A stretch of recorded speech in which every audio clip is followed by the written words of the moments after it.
తాకట్లో ఉన్న మీ బంగారాన్ని విడిపించి ఆ రోజు ఆన్లైన్ రేటుకి కొంటాం. Sharma gold company. నమస్కారం, వెల్కమ్ టు సుమన్ టీవీ. నేను గీతాంజలి. ప్రస్తుతం మనతో పాటు ఉన్నారు శ్రీచక్ర పీఠం వ్యవస్థాపకులు, ప్రముఖ జ్యోతిష్య పండితులు బ్రహ్మశ్రీ ప్రదీప్ జోషి గురువు గారు. వారితో మాట్లాడతాం. గురుగారు నమస్కారం అండి. శ్రీమాత్రే నమః.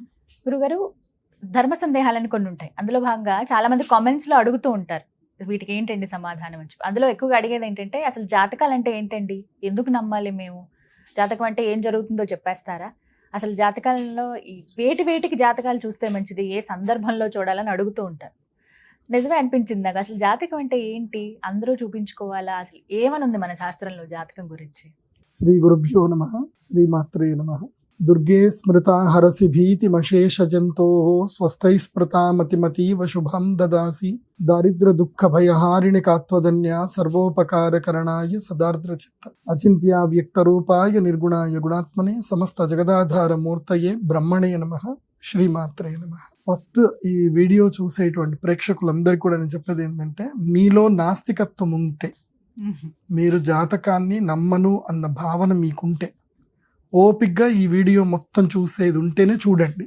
అందుకోసమంటే నాస్తికులకు కూడా నేను సరైన సమాధానం చెప్తాను.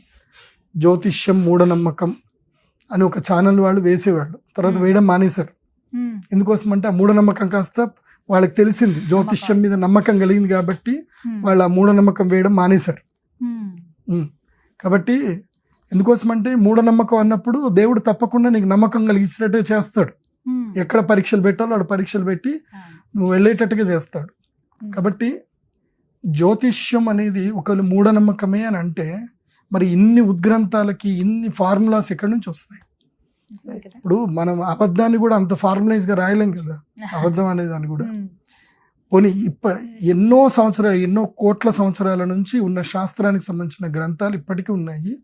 ఇప్పటికీ శాస్త్రజ్ఞులు పాటిస్తున్నారు. ఇప్పటికీ మా దగ్గరికి ఎంతో మంది జనాలు వస్తున్నారు. నా దగ్గర ప్రతి నెల నా దగ్గర అపాయింట్మెంట్స్ ఎన్ని ఉంటాయంటే, అది కూడా నేను సెలెక్టెడ్గానే అపాయింట్మెంట్స్ ఇస్తా. ఎవరికి పడితే వాళ్ళకి ఇవ్వను నేను. అంటే నాకు ఈ తలనొప్పి తెచ్చేవాళ్ళు నేను అపాయింట్మెంట్ ఇవ్వను. గౌరవము, మర్యాద ప్లస్ గురువు అన్న నమ్మకము, విశ్వాసం, హంబుల్నెస్ ఉంటేనే అపాయింట్మెంట్ ఇస్తా. చాలా మంది ప్రశ్న అడిగారండి, ప్రదీప్ జోషి గారి అపాయింట్మెంట్ అసలు ఎలా తీసుకోవాలి అంటే, ప్రాసెస్ ఏంటి అని అడుగుతున్నారు. ఎవరిని ఫస్ట్ అప్రోచ్ అవ్వాలి, నెంబర్కి డైరెక్ట్ కాల్ చేయాలా, మెయిల్ చేయాలా, ఎప్పటి నుంచో మీతో మాట్లాడదాం అనుకున్న వాళ్ళు ఉంటారు. ఏం లేదు, వెరీ సింపుల్. అంటే చదువుకున్న వాళ్ళకైతే, అంటే కొంచెం టెక్నాలజీ తెలిసిన వాళ్ళకైతే సింపుల్. PradeepJoshi.com వెబ్సైట్ ఉంటుంది. వెబ్సైట్లోకి వెళ్ళాలి, అపాయింట్మెంట్లోకి వెళ్ళాలి. అక్కడ ఒక 1000 రూపీస్ పే చేస్తే మీకు అపాయింట్మెంట్కి సంబంధించి మీ డీటెయిల్స్ అన్ని ఎంటర్ చేయాలి. ఎంటర్ చేస్తే మా పిల్లలు ఏం చేస్తారు అంటే, మీ date of birth, time, place అన్ని పెట్టి నాకు పంపిస్తారు. పంపించిన తర్వాత నేను చూస్తా యోగ్యత ఉందా లేదా, అపాయింట్మెంట్కి ఇచ్చే యోగ్యత ఉందా లేదా చూస్తా. ఉంటుంది అపాయింట్మెంట్. నేను కొన్ని కౌంటర్ పాయింట్స్ చెప్తాను నేను వాళ్ళకి. ఇది ఇలా అయితే అపాయింట్మెంట్కి రమ్మను, లేకపోతే వద్దు, 1000 రూపాయలు వాపస్ కొట్టేసేయని చెప్తా. మోస్ట్లీ కొన్ని నక్షత్రాలు ఉంటాయి, కొన్ని జాతకాలు ఉంటాయి, వాళ్ళకి అపాయింట్మెంట్ ఇవ్వను, రిజెక్ట్ చేసేయని చెప్పేస్తా. ఎందుకోసమంటే వాళ్ళకి మనం ఏం చేయలేం. నేను చేయలేనప్పుడు నేను అపాయింట్మెంట్ ఇవ్వను. నేను రిజెక్ట్ చేశాను అంటే ఇంకా అది అంతే. ఇంకా సో చూస్తా. కొంతమందికి అపాయింట్మెంట్ ఇచ్చేసేయని చెప్తా. వాళ్ళు నా ఛాంబర్లో వచ్చి కూర్చుందా, అపాయింట్మెంట్ నా ఆఫీస్కి వచ్చిన తర్వాత వాళ్ళు రిమైనింగ్ 29,000 పే చేయాలి. అదే నన్ను వీడియో కాల్లో మాట్లాడేది ఉంటే రిమైనింగ్ 24,000 పే చేసినాకనే నేను వీడియో కాల్లో మాట్లాడతా. మాట్లాడేటప్పుడు ఏంటంటే, ఫస్ట్ 5 minutes వాళ్ళకి ట్రయల్ వర్షన్ ఉంటుంది. వాళ్ళ జాతకం అంటే ఏంది, వాళ్ళ జీవితం ఏంటి, వాళ్ళకంతా సినిమా మొత్తం నాకు తెలిసిపోతుంది.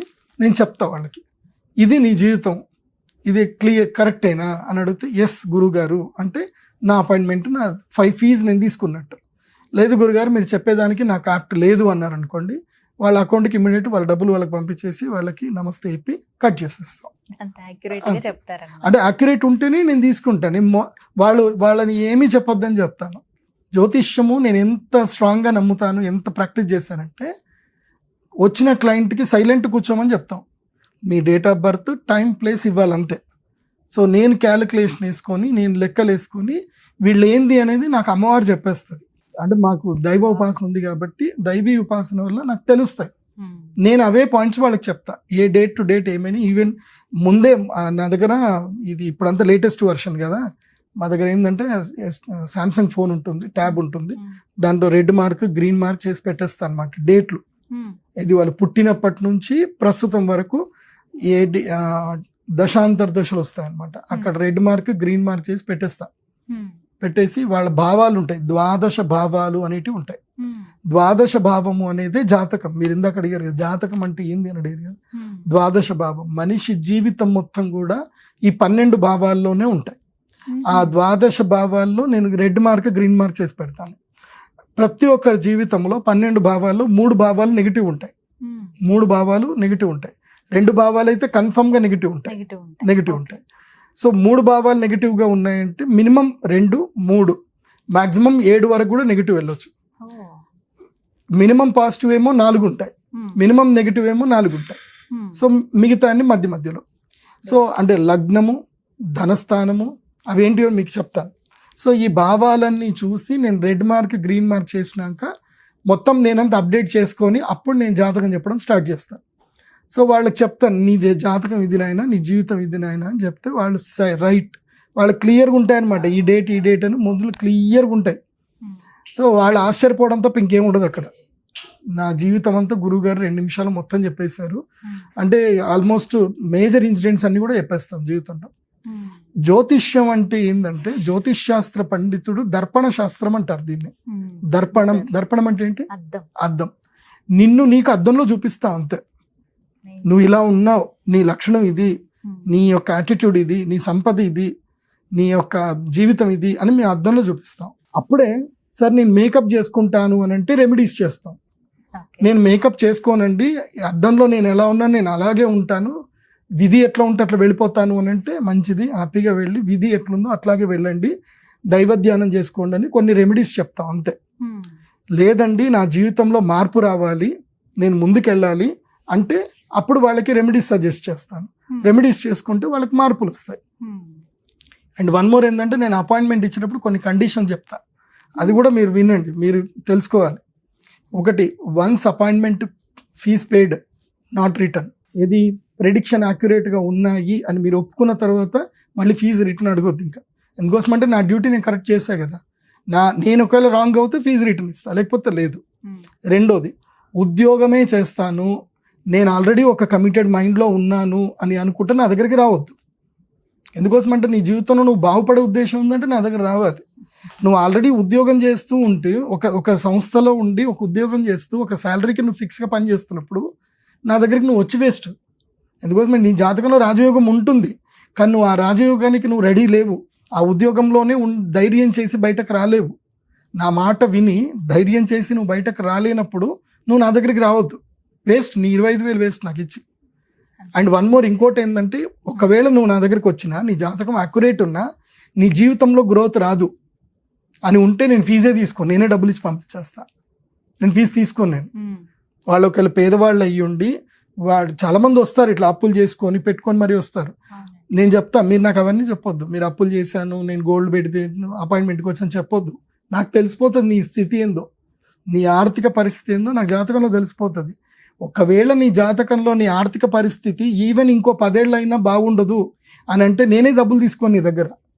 నాకెందుకు నీ కర్మ ఫలితం, నేను తీసుకోను, నేను రిటర్న్ ఇచ్చి పంపించేస్తాను. అలా సందర్భాలు ఉన్నాయండి. ఇప్పటికి ఒక 5-6 మందికి నేను రిటర్న్ ఇచ్చి వాళ్ళు ఏడుస్తారు, తీసుకోండి గురుగారు అని అంటారు, నేను వద్దు తీసుకోనని చెప్తా. వాళ్ళు ఏడ్చేస్తారు, మీరు డబ్బులు తీసుకోలేదంటే మాకు అర్థమైపోయింది, మీరు తీసుకోవాలి, మాకు ఏదైనా రెమెడీ చేయండి అని అడుగుతారు. సరే నేను రెమెడీ చేస్తాను కానీ మీరు డబ్బులు తీసుకోనని చెప్పి తిరిగి పంపించేస్తా. ఎందుకోసం అంటే వాడు రోజుకి 1000 రూపాయల కష్టపడి సంపాదించిన డబ్బు తీసుకుంటే ఆ కర్మ నాకు అంటుకుంటుంది.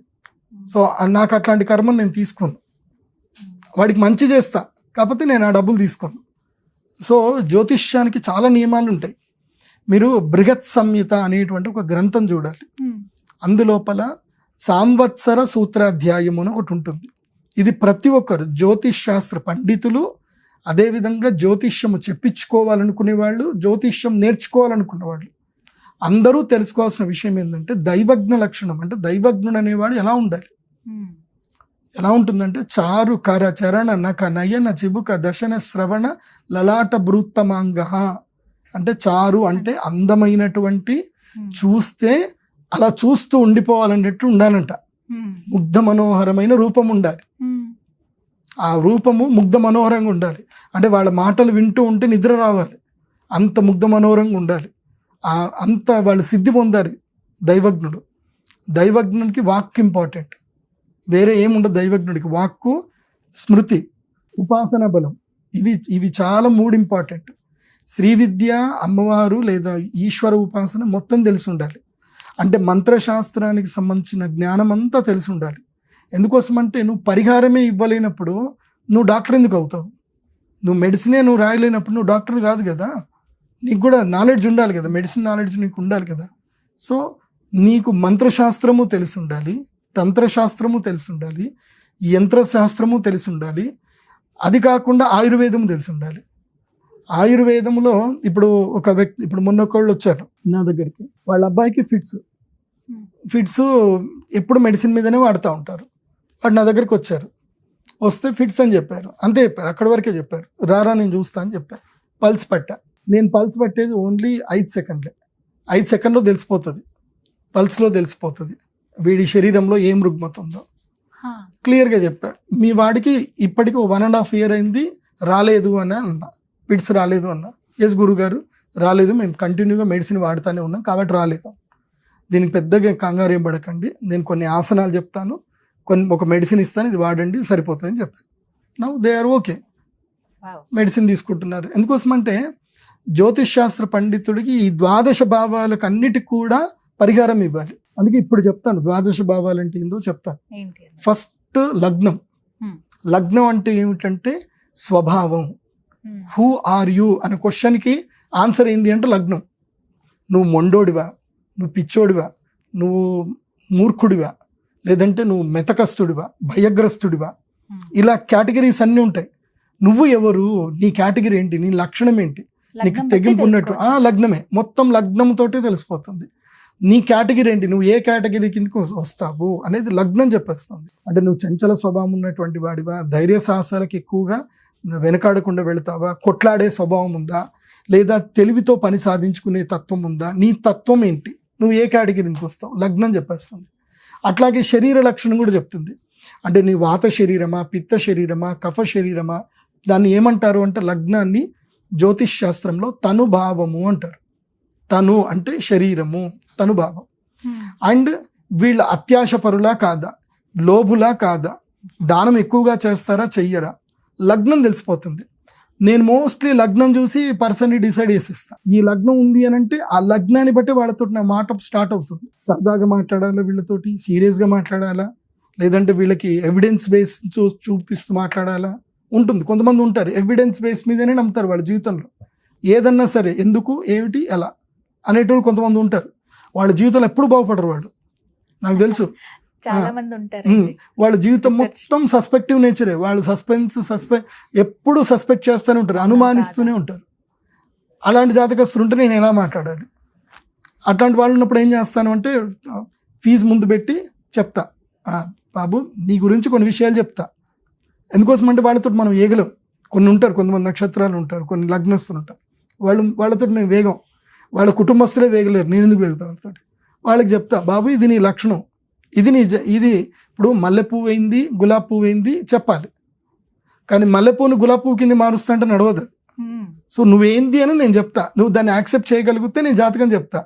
కొంతమంది యాక్సెప్ట్ చేయరు, నేను అది కాదు అంటారు. నువ్వు అది కాదు అంటే నేను చెప్పింది రాంగు, నీ ఫీజు తీసుకొని నువ్వు వెళ్ళిపో అంటావు. వాళ్ళు ఎందుకోసం అంటే డాక్టర్ దగ్గర, జ్యోతిష పండితుడి దగ్గర, చార్టర్డ్ అకౌంట్ దగ్గర అబద్ధాలు చెప్పకూడదు. అదే తన అడ్వకేట్ దగ్గర అబద్ధాలు చెప్పకూడదు. ఉన్నాయన్నీ వాస్తవాలు చెప్తే వాళ్ళు ఏ రోగం ఎట్లా బయట పడేయాలో వాళ్ళు చేస్తారు. అందులో ఈ ముగ్గురు ప్రాక్టికల్లో ఒక్క జ్యోతిష్ శాస్త్ర పండితుడు మాత్రమే పూర్తి జీవితాన్ని చూస్తాడు. వీళ్ళందరూ ప్రెజెన్స్ అప్పటి వరకు ఆ ప్రాబ్లం సొల్యూషన్ చూసుకుంటారు, వాళ్ళకి అక్కడి వరకే వాళ్ళు చేయగలుగుతారు. కానీ ఆస్ట్రాలజర్ జీవితం మొత్తం చూస్తాడు. ఎంత, నీ జాతకం చూసిన 3 నిమిషాల్లో మొత్తం చూసేస్తాడు. నీ గతం ఏమవుతుంది, భవిష్యత్తు ఏమవుతుంది, ఇప్పుడు నువ్వు ఏ సిచ్యువేషన్ కూడా చెప్తాడు. లగ్నం చాలా ఇంపార్టెంట్. రెండవది ధనస్థానం. ఈ ధనస్థానం చాలా ప్రియారిటీ.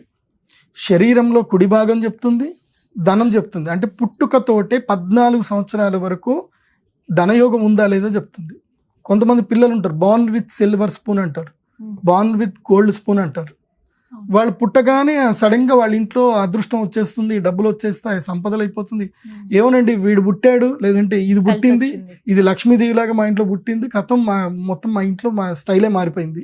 అందుకే కొంతమంది తమ ఆడపిల్లల్ని లక్ష్మీదేవి లాగా పుట్టిందని కన్యాదానం ఇవ్వము, అల్లుండ ఇల్లరికం తెచ్చుకుంటూ ఉంటారు. అందుకే చాలా మంది పెళ్లి చేసే ముందు నా దగ్గరికి వచ్చి అడుగుతారు, మా పిల్లని మేము కన్యాదానం ఇవ్వాలా లేదా ఇల్లింటనే తెచ్చుకోవాలా. ఇది చాలా ప్రియారిటీ. ఆడపిల్లల్ని కొంతమంది ఇళ్లలో ఆడపిల్లని కన్యాదానం చేసిన వెంటనే వాళ్ళ సంపద అంతా పోతుంది. సో అందుకే ఈ ధనస్థానం చూడాలి. ఈ ధనస్థానం చూసి ఆడపిల్ల అయితే గనక ఈమె అదృష్టవంతురాల యోగ జాతకురాల అనేది ద్వితీయ స్థానంతో తెలుసుకోవాలి. అది పుట్టినప్పటి నుంచి 14 సంవత్సరాల దాకా అది పనిచేస్తుంది. అయితే ధనమే కాదు, ధన నష్టం కూడా దీని నుంచే చూడాలి.